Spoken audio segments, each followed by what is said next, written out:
I accept the heritage of happiness.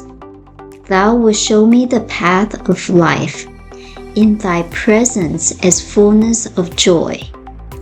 At thy right hand there are pleasures forevermore. Psalms 16:11. We shall daily feel a deeper union with life, a greater sense of that indwelling God, the God of the everywhere within us.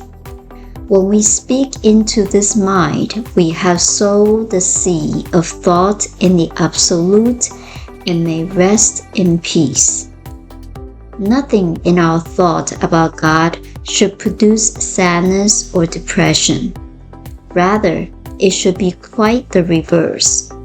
Because of our faith in and love of God should give us such confidence and such a sense of security that we should indeed be able to say, "Joy to the world, the Lord has come," realizing that the Lord is not far off, that God is an inward, intimate presence, closer to me than my very breath. I affirm that there is nothing in me that can doubt this presence or limit the power of good.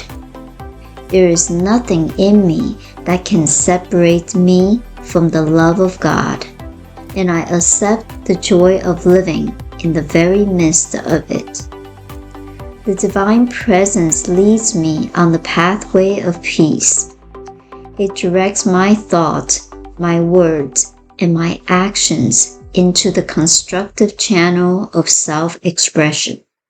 It unites me with others in love, in kindness, and in consideration.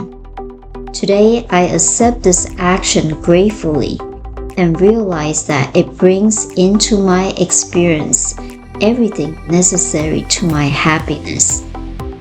Knowing there can be no good to myself alone, for God is in all people. I affirm for others that which I accept for myself.